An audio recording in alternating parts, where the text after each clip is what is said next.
Hello and welcome to the first video on using Blender for making 3DOs for Dark Forces. I'll try and keep this video brief, and in the next video I'll go into some more advanced video techniques if that's something you're interested in pursuing. So Blender, its user interface is modular in the sense that you can adjust it, make any different panel into any other kind of panel. There are a bunch of different presets up the top here. We will just be staying in layout. So this is the default install of Blender 4.2, which is current as of the time of this recording. And the only difference I've made is in the corner, there is a add-on called Screencast Keys, which will just help you follow along with the keyboard shortcuts. Everything else is stock. As well as Blender, you will obviously need the add-on because Blender natively doesn't support the Dark Forces 3DO format. So if you go to df21.net, downloads utilities, and grab the Dark Forces 3DO Blender add-on here, it'll download a zip file, which we'll be able to install into Blender, and then, once that's done, we'll be able to use it whenever we need.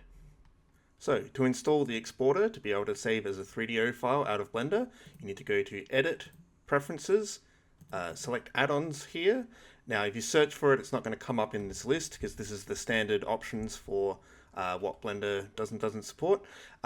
If you check this little drop down arrow here and do install from disk, you'll be able to download and install from the zip file directly. So select the zip file, install from disk, and it should be enabled. If for whatever reason it's not and it's grayed out, just check that box there and we should be good to go.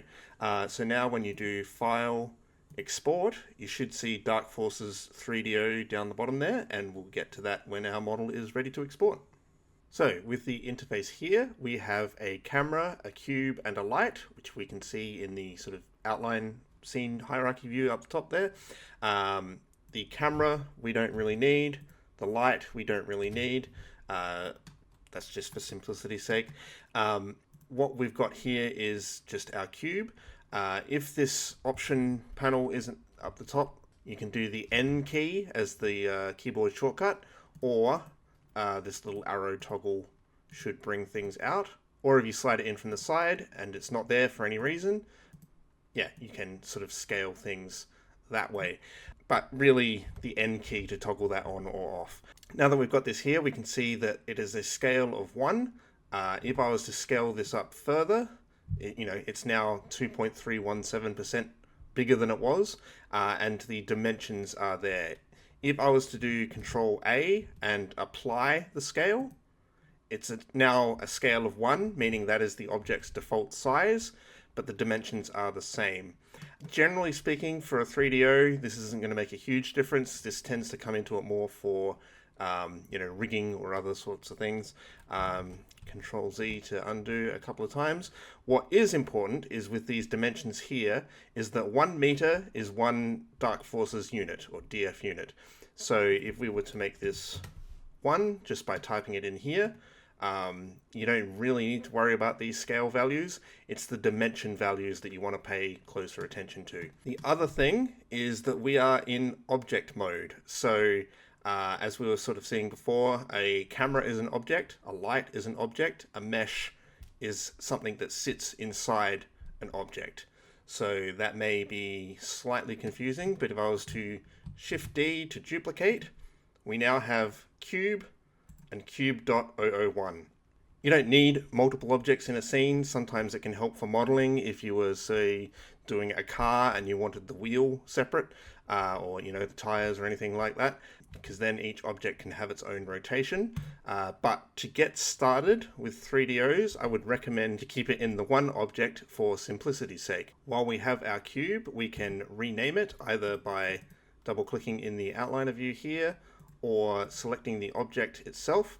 So the object panel, just quickly, we've got render settings, which we will get to for the second video, some of the more advanced texturing options like baking, where you can sort of take the detail from one object and put it onto another, or map the lighting. But for now, we will just sort of stick to the object and its object properties, and then the data, which is sort of what goes inside that object. So if I was to just do Shift A and add a camera back into the scene, which is now currently within the cube, So we'll just move that out the way.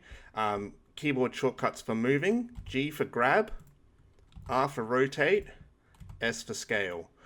You can turn on a 3D gizmo to help things along. Long-time Blender users will sort of rarely use these at all. But, you know, if you're used to them in other software, this is the icon here where you would turn them off or on. Scaling a camera doesn't really have any practical effect, but hey. So point of adding a camera back in is you can see that now this data icon has changed to a camera, and if we select the cube again, I'm going to turn these off. This data object properties has changed into some vertices, signifying that this is now the mesh cube sitting within the object called cube. So if I was to change this to mesh, we would now have a mesh called mesh within an object called cube. I don't think this part really affects, like the name of the mesh I don't think comes up in the 3DO file format. It's just more to explain what's going on in case there's any sort of troubleshooting that we need to cover later. So anything in object mode, like overall moving the object, scaling it, rotating it, you know, that sort of real basic operation is done in object mode. And the reason I go and cover what a mesh is within inside an object is so that we can go to edit mode. Apologies if that was a bit long-winded, but it's just one of those things that's inherently part of Blender and can trip new users up if they don't know the difference between the two. So now that we are in edit mode, if I was to Shift D, duplicate these vertices, we still only have one object called cube and one mesh called mesh. This is now all part of the same thing. So we don't need those. I'm going to delete those. And tab is the shortcut between edit mode and object mode. All I was going to do is get rid of that camera so it's not confusing us. Go back into edit mode with tab or this drop down menu here. And let's get into actually modeling something. So if I was to right click select a vertice, which again, depending on your setup, edit, preferences, key map, select with mouse button. It has been right mouse button to select for forever.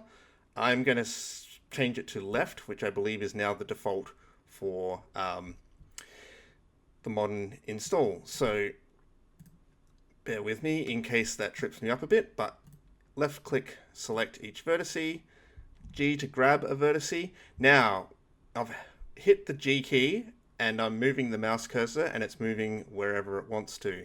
If I was to also then hold the Shift key, this moves at 10% of the rate that it was before. So it's kind of a precision, almost FPS sniper mode. If you don't like where this is being moved, you can left click again to confirm that move, or if I hit the G key, you know, whether shift is on or not, if I right click to cancel, it'll snap back to where it was. And that is pretty consistent for sort of any modeling operation you're going to do in Blender, the right click to cancel part. So I'm just going to move that back to where it was.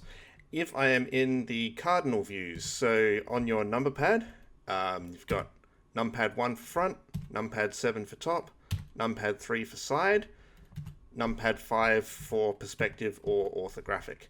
So again, I just whip through those like they're second nature because after a while they will be.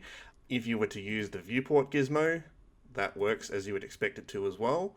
Something that may be handy for you is if you were to right click on any sort of boundary edge of the window, like this one down here, and do a vertical split. We can then have one in perspective and one in an orthographic view.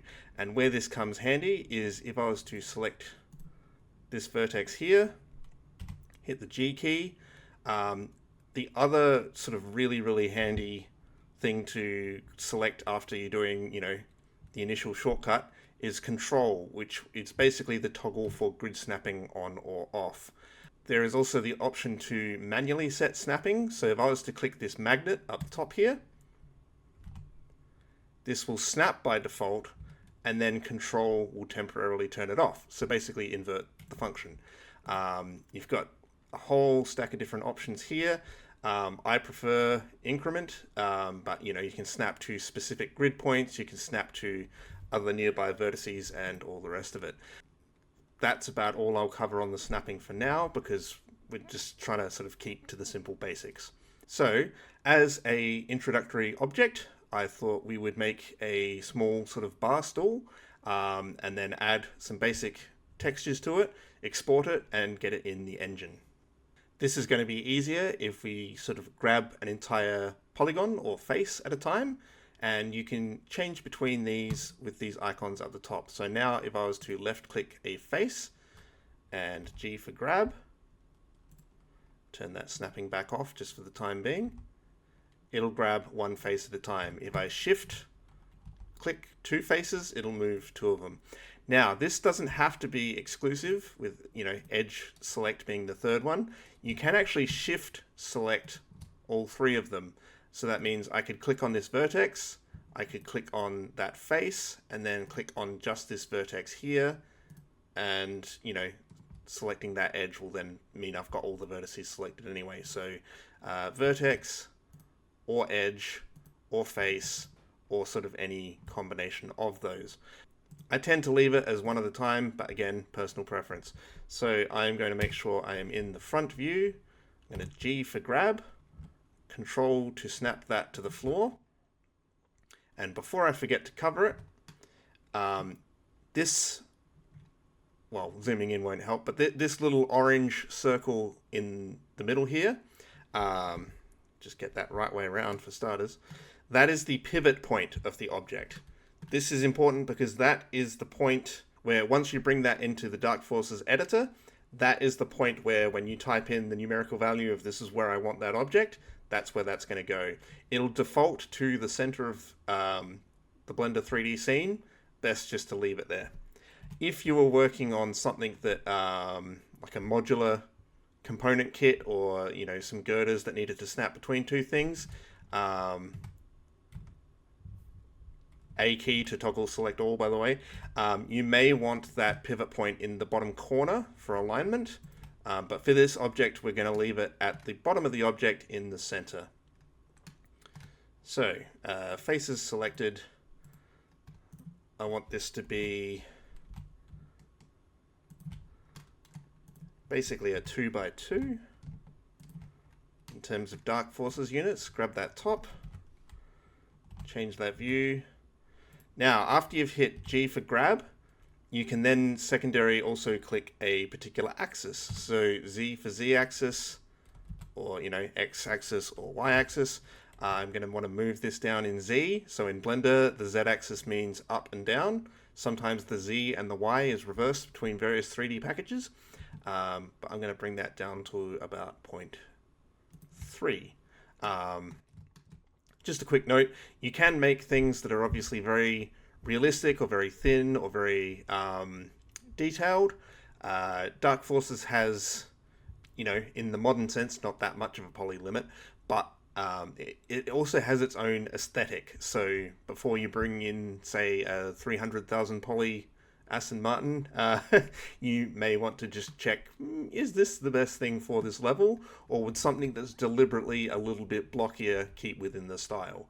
So now that we've got that sort of flat base to start with, I am going to hit the E key to extrude, and the Control key and the Shift key to just bring that up 2 units there, S to scale, to bring that in about there.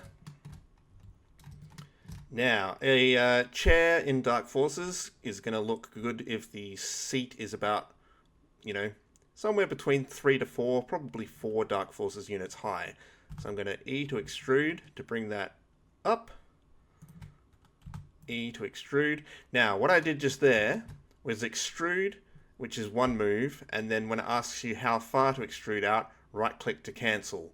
What that does is it looks like it hasn't done anything, but it's given us that separate face and just left it where it was. So now we have the extra vertices to play with, and I'm just going to want to S for scale to bring that back out. E to extrude. E to extrude again, just so we can get a bit of a cushion to it. S to scale. Bring that in. And I don't think that's quite working, so I'm going to shift select these edges, G to grab, bring them up a bit, just so it's a slight sort of curve on them. That looks about right. Now, that is a very, very basic chunky model. I think we could afford to have a little bit of roundness to this without making it a full high poly circle. So if I shift select these,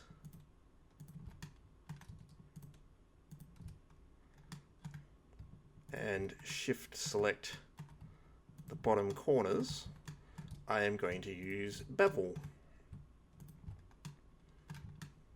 Now, at any point in the 3D viewport, and of course this is contextual, so if I hit spacebar over the outliner, that'll let me select anything that sort of works within this window here.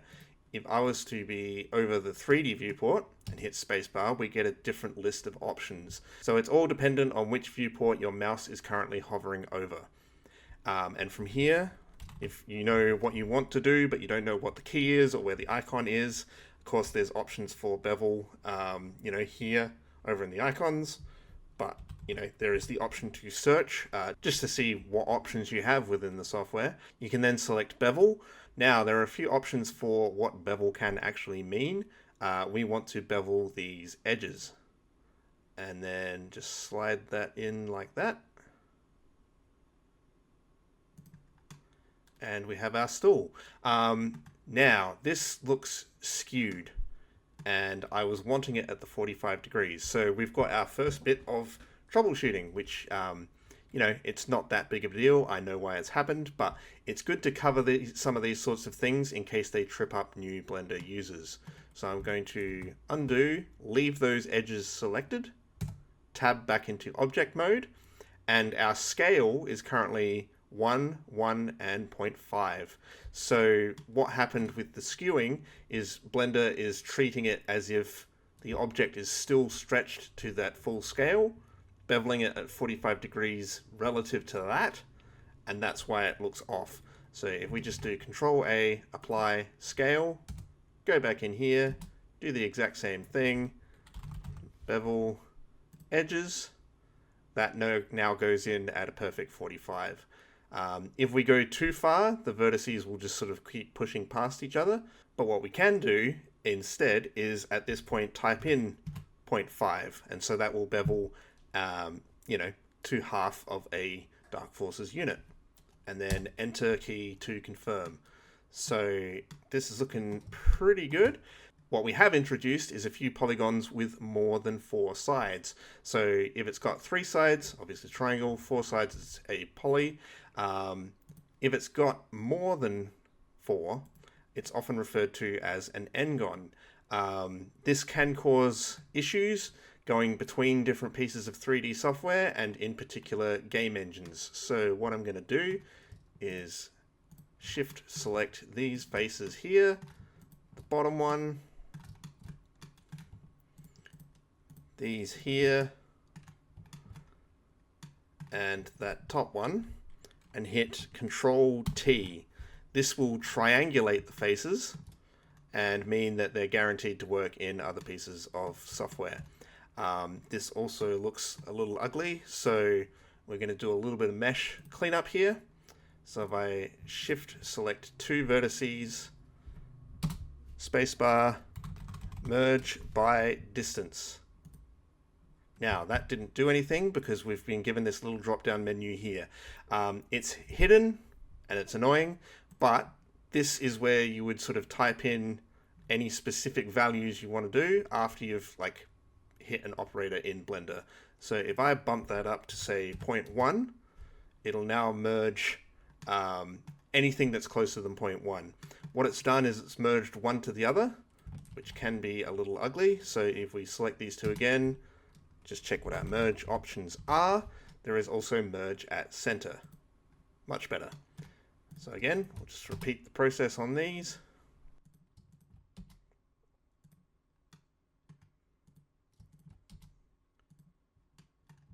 And there is a bit of cleanup we can do down the base here. Now this time we don't want it to merge at center, we do want it to merge to that last one. So we'll do merge at last. And we can see that the vertex that we selected last is white, whereas any other selected vertex is just orange. So merge at last. So select that one first, that one, merge at last, that one, merge at last, that one, merge at last. Now, as a first object for a 3DO, that is ready to export, but it doesn't have any color on it. So this will still work. It'll still show up in the Dark Forces engine. I'm just going to Control S to save at this point. But what we're going to do now is put some color and material on it through the use of textures. So currently we have our mesh and it is, within our object cube, and we're looking at the various vertices and faces of that mesh. If we select the material properties here, we can see it has a material called material, and it has a principled BSDF. For now, we can just switch that over to emission or diffuse, which gives us far fewer settings on purpose. We don't need them. And that's just going to give us a flat white color.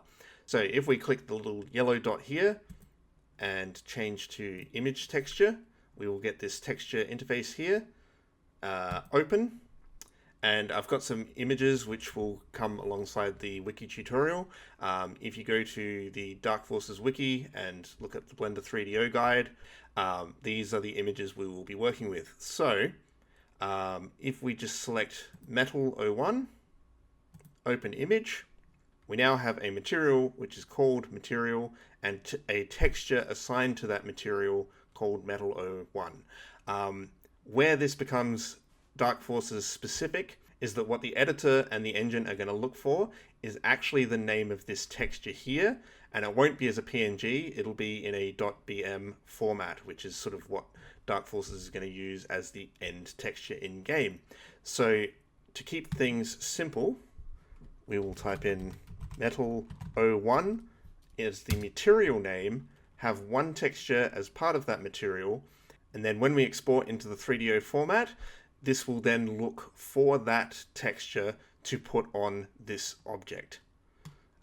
So to see what our texture looks like on this object, I am just going to, for now, join these two areas. So we're back to our one viewport, and we've got our material preview options up here. The first one will just sort of do a quicker preview. The second one will be sort of your full ray tracing depending on what render engine you've got selected, which, if you want the ray tracing, it will be cycles. Of course, ray tracing isn't actually going to end up having an effect on Dark Forces itself, but for the texture baking in video 2, that's where you'll want to change that. But for now, we'll just sort of leave that as Eevee where it was. And yeah, so we have a metal texture on this object, and it's not looking great. So,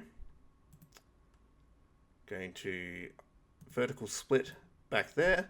This can also be done in the UV editing preset. But again, this is just, showing how Blender can be flexible to sort of whatever viewport layout you like. When you save a file, it will also save the viewport layout that you're using. So if you were in the middle of UV unwrapping a file when you last saved it and you come back, this is how the windows will be laid out. So if you've not textured a model before, basically each face on the model needs to be put onto a specific part of that image in order for Blender or Dark Forces or any 3D package to know where the different parts of the textures should go. So if I was to just go into face select mode, select all, because we started from a cube, some of these faces are kind of unwrapped, but not very well. So the lazy way, if you're using a tiled texture, is to be over the 3D view, U for unwrap, smart UV project. And it'll give you a number of options. Island margin is how much padding there is between the faces. 0.01 seems to serve you well in most cases. Now if we do unwrap, it's put all of the different faces on our model onto a different part of that texture. And if we zoom in with the mouse wheel, we can see there is some gap between them, which is quite useful. Because we've got directionality in our texture, i.e. the metal is sort of brushed metal and it's going one particular direction, if I was to select these faces here, and again it's the same controls as the 3D view, we can select one face at a time. There is this added option to select an entire group of faces at a time. R for rotate, control for snap. So again, this is more useful if we've got our material showing. So again, just to repeat that, now if we rotate in the UV editor window, we can see how our texture is aligned on the model. Now, if you've got one sort of material that you're trying to show on an object and it's all metal, that's basically the end of this tutorial. You would go to File, Export, 3DO, Save as Chair. Done. You have your 3DO file. If we want to add a second material, say for the cushion, there are a couple of ways to go about this. We can go to the material properties, click plus to add a second material, new, name it, I believe that's what I've called the texture, but we'll see shortly. Set that to emission, go to image texture, open. So because of the naming conventions and keeping things 8 characters or less, we will change that to cushion 01. And now when the 3DO file is saved, it knows to look for 2 different types of materials.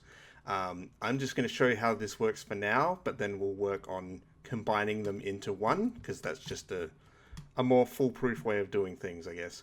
So we've got cushion 01, but it's not showing up anywhere on our model.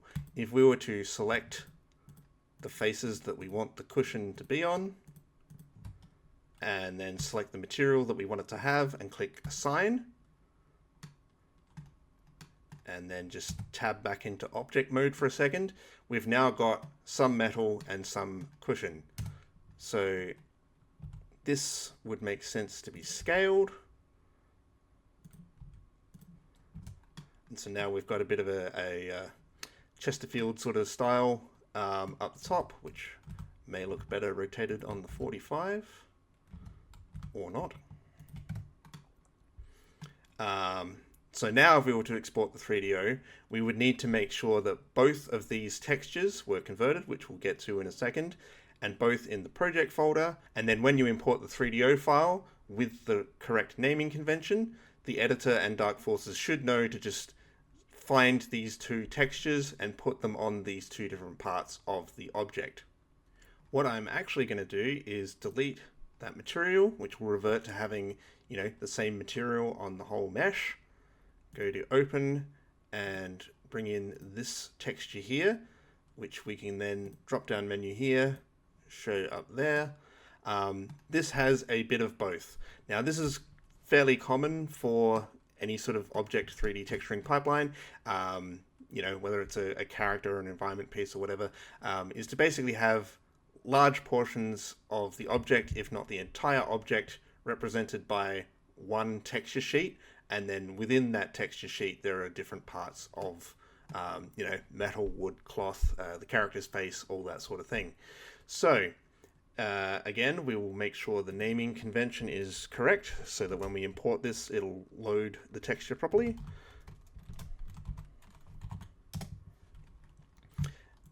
Go back into object mode with the tab key. Select all of our faces.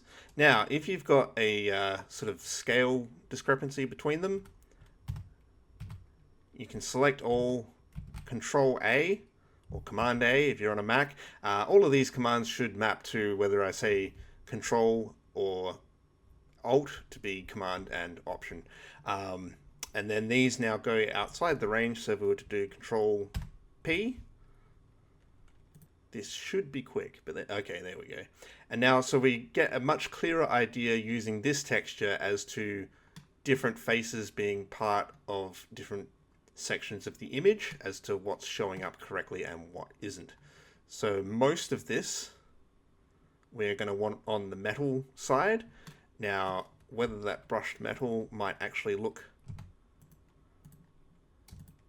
better going the other direction.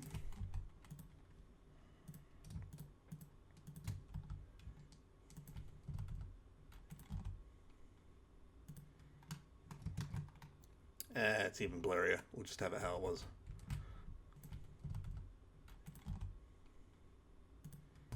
Now, it's certainly possible to have different parts of the mesh overlap and reuse the same part of the texture. So if we were wanting to squeeze more detail out of it, we could do it that way. But again, keep in mind, there is a certain look to Dark Forces and how dense the pixels are. So only having a few pixels go down the length of that probably suits the aesthetic of Dark Forces a bit better anyway. This part here, we also want to be metal. Basically, we all want it to be metal except for that top bit. So that's going to look better being brushed around the sides, so it's already the right direction. Just move that there a bit. Move that over.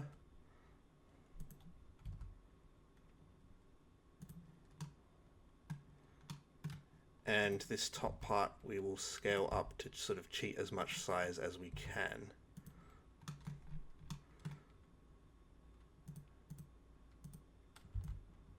Now, B for border select, just to grab a few things at a time. Again, Control will snap that, just to make sure we're not going outside the edge of the texture, which is a good habit to get into. And tab back into object mode. I am going to save that, and now to actually bring it in Engine. So with the object selected, which is still named cube, may as well rename this stool. Bar stool even. So file, export, Dark Forces 3DO, chair 1. To keep the convention, we will call this chair 1. I don't think this object name really matters. It will show up in the 3DO file format if you're going to edit that in a text editor. So, you know, we could probably call this whatever we like and have any length of characters, but, you know, for the sake of consistency, which is always handy, especially working in a team, we will call this chair 1, file, export, 3DO, chair 1, export to Dark Forces, and just make sure that's saved. The next step is if you have made your textures as PNG files, JPEGs, downloaded them from online from somewhere, unless you've got them directly from the Dark Forces website or extracted them out of another level file, they are not going to be in the correct format for Dark Forces to use. So there is this handy tool, also link in the wiki page for creating a 3DO, for the BM converter. So we are going to click Create BM because we're looking to turn regular images back into a BM file for use in Dark Forces, as opposed to taking an existing image in Dark Forces and bringing it back out to be editable. So we're going to add images, 1, 2, 3, open, create BM, confirm. I've already done this previously, but just to save over the top of them. And that's it. It is handy to select common colors only. This will make sure that anything you've done will work across the different palettes in the different levels, which can drastically affect the look of it. It's not just that some of the greys won't come through, it's that some of the greys might then go bright purple. So, common colors only helps. But, if you're only ever using it for one mod and it then gets used in your one level with the right palette, maybe you don't care. But this means that other people will be able to bring it into their levels, and it's guaranteed to work there too. So here we have our Dark Forces level file in the current level editor. There is another level editor coming soon, but for now, this is the program we'll have a look at. So we've already got a table 3DO in here. If I were to right click duplicate, we get another object, and left mouse pan and control left mouse to move our object.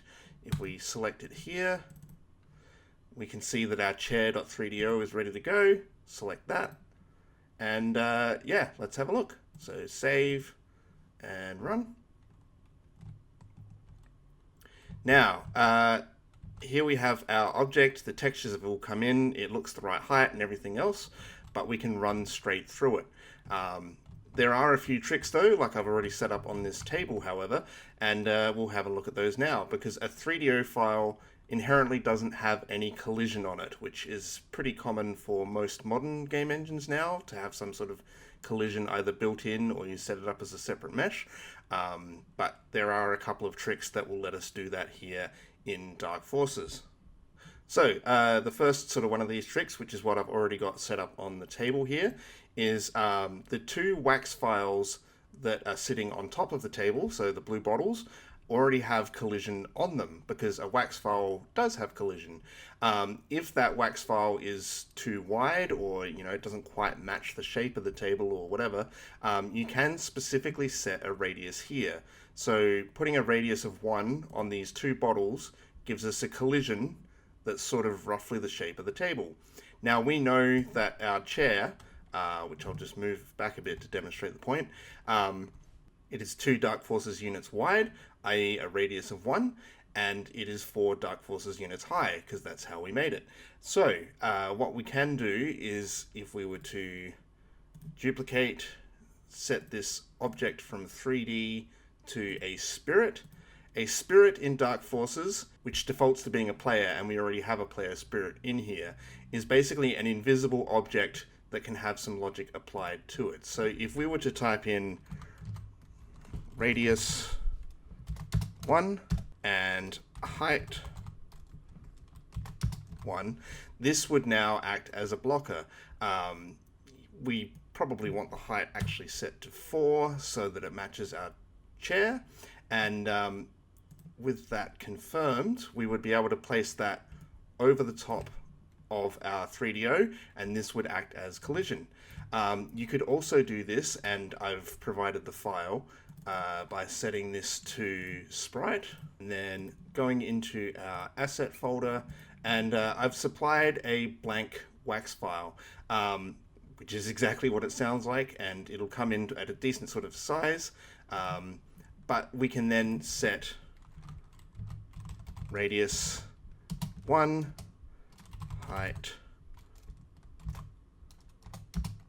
4 on the wax file, and that will act the same as the spirit. Just another option depending on what's sort of easier for you to work with.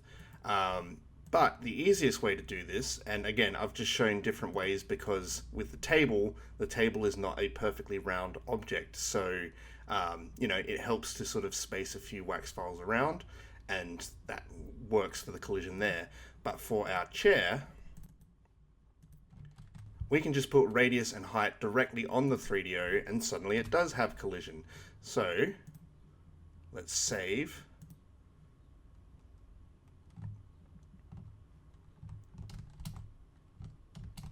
And we're done. So that concludes part 1 of this video. Part 2 is online and ready for viewing. In that video, we'll cover more of the advanced sort of texturing techniques that we used on this table here. There is also a wiki page on the DF21 Dark Forces website, so if there are any future videos, like a part 3 or whatever, that's where you will find them. Thank you for watching.